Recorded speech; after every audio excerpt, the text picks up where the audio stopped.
Sir నా పేరు book Srinivasarao sir. మాది పార్వతీపురం మైదానం ఇది సార్. మేము 3వ తేదీని నేపాల్ బయలుదేరి వెళ్ళాం సార్. అక్కడ కాట్మండు చేరుకుని దర్శనం చేసి చివరికి వచ్చేసరికి అన్ని అక్కడ అల్లర్లు జరిగాయి సార్. దాని నిమిత్తం మరి బయటికి రాకుండా ఒక రాజ్యంలో ఉండిపోయారు సార్. చాలా భయంకరంగా ఉంది సార్ పరిస్థితి. నిన్న లోకేష్ గారు ఫోన్ చేశాము. ఫోన్ చేసినంటే 10 గంటలకు ఫోన్ చేస్తే అంటే స్పందించారు సార్. చేసి మాకు చాలా బాగా ఆదుకుని అదే టైంకి మళ్ళీ ఫ్లైట్ ఎయిర్పోర్ట్కి వచ్చాను సార్. మాకు ఈ హెల్ప్ చేసినందుకు మీకు శతకోటి వందనాలు సార్. మీకు లోకేష్ గారికి, చంద్రబాబు నాయుడు గారికి, పవన్ కళ్యాణ్ గారికి, మీ అందరికి కూడా మా ధన్యవాదాలు సార్. నా పేరు నెమలపూరి వెంకట్రావు సార్. మాది బొమ్మలక్ష్మీపురం, పార్వతీపురం మన్యం జిల్లా సార్. మేము 3వ తేదీ నేపాల్ యాత్రకు ఫ్యామిలీతో వెళ్ళాం సార్. అక్కడ కాట్మండు చేరుకునేటప్పటికి అక్కడ విద్యార్థులు, స్టూడెంట్స్ అల్లర్ల వల్ల అక్కడ చిక్కుపోయాం సార్. నారా లోకేష్ గారు, చంద్రబాబు నాయుడు, పవన్ కళ్యాణ్ దయ వల్ల మేమందరము ఫ్యామిలీతో సేఫ్గా ఇంటికి చేరుకున్నాం సార్. మీ అందరికీ శతకోటి నమస్కారం sir. Thank you very much sir. 3వ తేదీన మేమందరం విజయనగరం నుంచి, రాజులరేగ నుంచి మేము 34 మంది సభ్యులు ఈరోజు మేము నేపాల్ యాత్రకు బయలుదేరాము. సెప్టెంబర్ 3వ తేదీన సౌతా నుంచి బయలుదేరి అక్కడికి మేము కాట్మండు వెళ్ళడానికి పోఖరాలో దిగి కాట్మండు బయలుదేరాము. అక్కడ ముక్కునాథ దర్శనం చేసుకున్నాము. కాట్మండు వెళ్లి పశుపతినాథ ఆలయం దర్శనానికి మేము బయలుదేరి ఆ రోజు రాత్రి రావడం జరిగింది. అప్పటికి మేము రాత్రి 10 గంటలకి మధ్యలో వచ్చాము. వెంటనే తెల్లవారులేసి పశుపతినాథ దర్శనం చేసుకుని మేము శక్తిపీఠం దర్శనంకి వెళ్తున్న లోప ఈ అల్లరి మోపులు జరగడం స్టార్ట్ అయ్యేవి.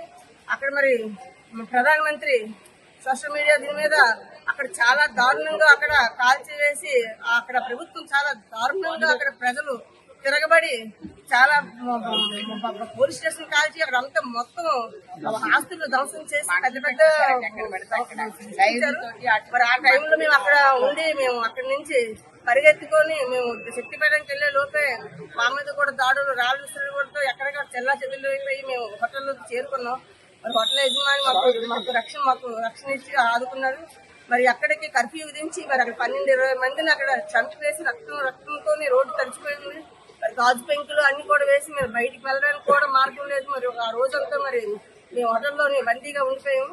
మరుసటి దినం నాడు మరి లోకేష్ బాబుకి హెల్ప్ లైన్ ద్వారా ఒక వాట్సాప్ కాల్ చేస్తే మరి బాబు వెంటనే స్పందించి మీకు ఏ క్షణమైనా మీరు మన తెలుగు వారు ఎంతమంది ఉన్నారో అక్కడ అన్నిటికీ వాకప్ చేసి ప్రతిదీ కూడా మీరు తింటున్నారా, ఏం చేస్తున్నారని ప్రతిదీ కూడా అడిగి తెలుసుకొని మీకు ఏం కావాలన్నా మీరు భయపడవద్దు అని చెప్పేసి ఆయన భరోసా ఇచ్చారు. ఇవాళ ఈ రోజు మేము ఇక్కడ అడుగు పెట్టామంటే మరి లోకేష్ బాబు మాకు ఎంత ప్రాణత్యాగం చేశారంటే కాదు, ఈ రోజు మా పిల్లలు గాని ఇక్కడ మా భర్తలు గాని చూసే పరిస్థితి ఇవాళ ఉంది. అందరికి కూడాను 184 మందిని ఇవాళ ఇందుకు ఫ్లైట్ ఇచ్చి ఇవాళ వాళ్ళ కుటుంబ సురక్షితంగా పంపించారు. లోకేష్ బాబుకి శతకోటి వందనాలు తెలియజేస్తున్నాము. మరి ఆయన ఇవాళ ప్రతి కుటుంబానికి కూడా ఒక తండ్రిగా ఈ రోజు నిలబడ్డారు. తండ్రికి తగ్గ తండ్రిగా ఇవాళ పేరు సంపాదించుకొని తెలుగుదేశం పార్టీకి నడిపించి ఇవాళ ఘనత నారా లోకేష్ బాబుది. మరి స్థానిక మా అతిథి మేడం గారు ముందు రోజు మీకు తెలియపరిచే విషయాన్ని మరి వెంటనే లోకేష్ బాబుతో మాట్లాడి మాకు రక్షణ కల్పించి ఇవాళ ఒక ఫ్లైట్ అరేంజ్ చేసి ఇవాళ మేము ఇక్కడికి విశాఖపట్నం చేరుకున్నాం. ఈ రోజు కొండపల్లి శ్రీనివాసరావు గారు అవనియండి, జిల్లా కలెక్టర్ గారు, ఇక్కడ ఎంఆర్ఓ గారు అందరూ కూడా వెంటనే మేడం గారు సూచనల మేరకు మా అందరూ ఫోన్ చేసి తెలియపరిచారు. ఇక్కడ స్థానిక పెద్దలు భరత్ గారు, రామకృష్ణ గారు, ఇక్కడ డిపార్ట్మెంట్లు కూడా అందరూ కూడా సహకరించి మనకి అక్కడ కలిసి అప్పలనాయుడు గారు, మన బేబీ నాయన్ గారు అందరూ కూడా వాళ్ళ కోఆర్డినేషన్ చేసుకుని ఇమ్మీడియట్ గా మన ఆంధ్ర ప్రజలు అక్కడ ఉండిపోయారంటే ఒక సామాన్యం మా ఓళ్ళ కోసం అంతమంది కోసం అక్కడికి నేపాల్ ప్రభుత్వానికి వచ్చి మమ్మల్ని తీసుకురావడం అంటే సామాన్య విషయం కాదు. మరి వాళ్ళ లోకేష్ బాబు అందరూ కూడా మేము అతనికి జన్మ రుణపడి ఉంటాము అని తెలియపరుస్తున్నాం. నాయుడు గారికి శతకోటి వందనాలు. చాలా ప్రాణాలు చేతిలో పెట్టుకొని మేము మళ్ళీ ఇండియా వస్తామా రామా అనేది చాలా అనుకున్నామండి. 11:20కి లోకేష్ బాబు గారితో మాట్లాడితే ఇవాళ మేము 11:20కి ఎయిర్పోర్ట్ లో ఉన్నామండి. 3 రోజులు తిండి లేదు, ఏమీ లేదండి. దొంగతనాలు జరిగాయి, సెల్లులు పోయాయి, బ్యాగులు పోయాయి. ఒక హోటల్లో మాత్రం చాలా నిర్దాచుకున్నామండి, ప్రాణాలు పెట్టుకుని ఇలాంటి నవ్వుతో నా భవిష్యత్తు. చంద్రబాబు గారు లాగా ఎవరో చేయండి. చంద్రబాబు గారు ఎప్పుడైనా అతనే రావాలి గవర్నమెంట్. ఇంకో గవర్నమెంట్ అయితే మమ్మల్ని ఎవరు దేకరు కూడా, మమ్మల్ని ఎవరు చూడరు కూడా. మా పిల్లలు అందరూ ఏమైపోతారు ఎందుకంటే చంద్రబాబు నాయుడు గారికి చాలా వెరీ చాలా ధన్యవాదాలండి. మమ్మల్ని తీసుకొచ్చి మళ్ళీ చేర్చారండి. అందరి సహకారం నేను ఎలా చెప్పాలో నాకు తెలియటం లేదు, మాట్లాడడం కూడా చేతన అవ్వలేదు. అంటే మేము ఓటేసింది దీనికేనండి. గవర్నమెంట్ కమిట్మెంట్ అనేది ఏంటో చూపించారు. నిజంగా గవర్నమెంట్ కానీ సీరియస్గా కమిట్మెంట్ తీసుకుంటే వాళ్ళు ఎలా చేయొచ్చు, ఏం చేయొచ్చు, ఎంత బాగా చేయొచ్చు అని చూపించారు.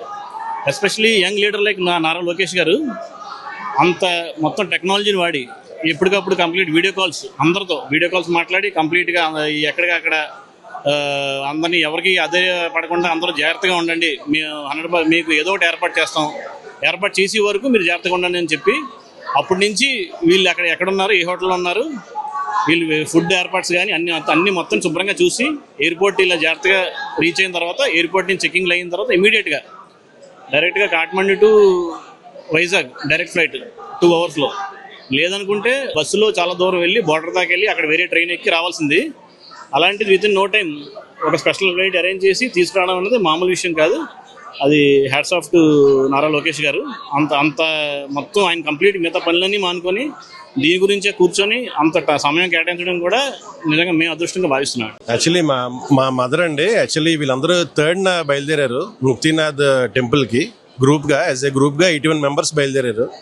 సో వీళ్ళు గ్రూప్ మొత్తం టెంపుల్ విజిట్ అన్నీ కంప్లీట్ అయిన తర్వాత వీళ్ళు కాఠ్మండూకి వచ్చారండి. కాఠ్మండు దగ్గరికి వచ్చేసరికి కొంచెం సీరియస్ అక్కడ అయిందండి కంప్లీట్గానే. ఎప్పుడైతే సీరియస్ అయిందో మాకు చాలా ఆందోళన స్టార్ట్ అయింది, ఎలా వస్తారు ఏంటి రిటర్న్ అని చెప్పి. సో అదే టైంలో అంటే వీళ్ళు కూడా కొంచెం ఫోన్స్ అవి కూడా సరిగ్గా పనిచేయలేదు.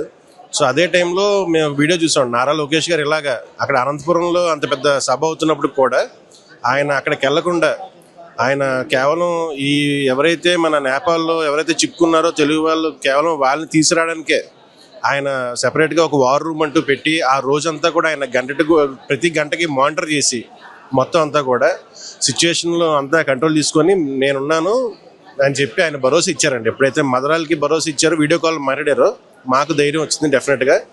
సో ఆ రోజు నుంచి కూడా 2 days నుంచి కూడా మొన్నటి నుంచి కూడా ఆయన కంప్లీట్గా ఆయన రివ్యూ చేస్తూ మొత్తానికి ఈ రోజుకి కంప్లీట్గా వాళ్ళని చాలా హ్యాపీగా తీసుకొచ్చారండి. చాలా థ్యాంక్ యూ అండి. దీనికి డెఫినెట్గా నారా లోకేష్ గారికి, చంద్రబాబు నాయుడు గారికి, అలాగే మన పవన్ కళ్యాణ్ గారికి డెఫినెట్గా అందరికీ నేను మనస్ఫూర్తిగా మేము చాలా హ్యాపీగా ఉన్నామండి. Thank you. మాకు నారా లోకేష్ గారు చాలా హెల్ప్ చేశారు. మాకు వెంటనే మేము కాంటాక్ట్ చేయగానే అతను మాకు స్పందించి ప్రతి 24/7 అతను కాల్స్ చేస్తూ మీరు టెన్షన్ పడకండి, మేము ఉన్నాం, మేము మీకు అన్ని రకాలుగా హెల్ప్ చేస్తామన్నారు. అలాగే మాకు పోఖ్రా నుంచి స్పెషల్ చార్టర్డ్ ఫ్లైట్ వేసి కాఠ్మండు చేర్చారు. కాఠ్మండు నుంచి మళ్ళీ స్పెషల్ ఫ్లైట్ వేసి వైజాగ్ చేర్చారు. ప్లస్ ఫ్లైట్లో మాకు ఫుడ్ అన్నీ ఏర్పాటు చేసి మమ్మల్ని చాలా జాగ్రత్తగా మా వైజాగ్ ఇచ్చారు. అంటే అక్కడ ఉన్నంతసేపు చాలా భయాందోళన కలిగి ఉంటుంది. చాలా భయాందోళన, ఎందుకంటే అక్కడ బాగా మంటలు ఇవి అందరినీ కాల్చీడాలు, ప్రైవేట్ ప్రాపర్టీ అంతా చాలా ధ్వంసం చేసేస్తూ ఉన్న టైంలో మాకు ఇలాంటి హెల్ప్ చేసి మమ్మల్ని చాలా జాగ్రత్తగా తీసుకొచ్చారు. మాట్లాడాక మీకు ఎలాంటి ధైర్యం కలిగిందా? లోకేష్ గారు మాకు చాలా ధైర్యం ఇచ్చారు. ఇది మా డ్యూటీ, మేము చేస్తాము, మీరు ఏం టెన్షన్ పడకండి, మేము థ్యాంక్స్ చెప్తే ఇట్స్ అవర్ డ్యూటీ అని చెప్పి మాకు అందరికీ చాలా ధైర్యం ఇచ్చారండి. అందుకోసం మేము చాలా కృతజ్ఞతలు. మాది డ్యూటీ అమ్మా, మేము చేస్తాం, మీరు ఏం టెన్షన్ పడకండి అనుకుంటూ మాకు చాలా హెల్ప్ చేశారు. అన్ని చోట్ల కూడాను మాకు ఎక్కడ ఇబ్బంది పడనివ్వకుండా చాలా జాగ్రత్తగా ఇచ్చేసారు. చెప్పిన నిమిషంలో మాకు అన్ని అరేంజ్మెంట్ చేసేసారు. చెప్పిన నిమిషంలో అన్ని అరేంజ్మెంట్ చేసేసారు. ఎవరు? లోకేష్ గారు. ఇంకా ఆయన మాట్లాడినాక మాకు ధైర్యం వచ్చింది. అంతకుముందు మాకు ఆయన ధైర్యం లేదు. అసలు ఎలా వెళ్తాము, ఎలా ఉంటాము మాకే అర్థం కాల. మీరు చెప్పండి అమ్మా. మాకు చాలా ధైర్యంగా ఉందండి, బాగా హ్యాపీగా వచ్చేసాము. ఆయన తీసుకొచ్చారు, బాగుంది, బాగా చేశారు. లోకేష్ గారికి థ్యాంక్స్ చెప్తున్నాం. అందరూ హ్యాపీ. వాళ్ళు మా బస్కే అటాక్ చేశారు రాళ్ళు. ఆ రాళ్ళు అటాక్ చేయడం వల్ల మేము భయపడిపోయాం. తర్వాత తను మాకు తెలిసిన ఉంటే వాళ్ళ అక్కగారు ఉంటే మాట్లాడించి లైన్ చేసింది. మీరు మా భయపడొద్దు, నేను అన్ని ఏర్పాట్లు చేస్తానని చెప్పారు. ఆయన చెప్పిన విధంగా చేశారు, బాగుంది, అంతా హ్యాపీ. నిజంగా చెప్పాలంటే ఆయన కనుక తీసుకోపోయి ఉంటే కనుక మేము అసలు మేమే అసలు పోప్స్ వదిలేసుకున్నాం మేమైతే. సో మేము పెట్టగానే మెసేజ్ పెట్టి అండ్ వీడియో పెట్టగానే మటుకు ఆయన వెంటనే రెస్పాన్స్ అయ్యి విత్ ప్రతి హాఫ్ అన్ అవర్కి మాకు కాల్ చేసి మీరు టెన్షన్ పడకండి, మీరు రూమ్ లోనే ఉండండి, మీకు ఏ విధమైన సహాయం చేయాలని మేము రెడీగా ఉన్నాము, మేము చేస్తున్నాము అని బాగా కేర్ తీసుకున్నారు. So hats off for you. Heartful గా చెప్తున్నాం మేమైతే ఆ విషయంలో. అలాంటి ఆయన దొరకడం మా అదృష్టం నిజంగా. ప్రతి 10 నిమిషాలకి మాకు కాల్ చేసి ఫాలో అప్ చేసి ఇంతలా చేయడం వల్ల మేము సేఫ్గా ఇక్కడికి రీచ్ అయ్యామండి. లోకేష్ గారితో నేను డైరెక్ట్గా మాట్లాడానండి. ఆయన కూడా మాకు చాలా సపోర్ట్ ఇచ్చి ప్యానిక్ అవ్వద్దు, మేము ఉన్నాము మీకోసం అనే భరోసా ఇచ్చిన తర్వాత చాలా హ్యాపీ అండి. వితౌట్ దెమ్ అసలు మేము ఎలా ఉండేవాళ్ళమో కూడా మేము ఊహించలేమండి ఈరోజు. Thank you so much.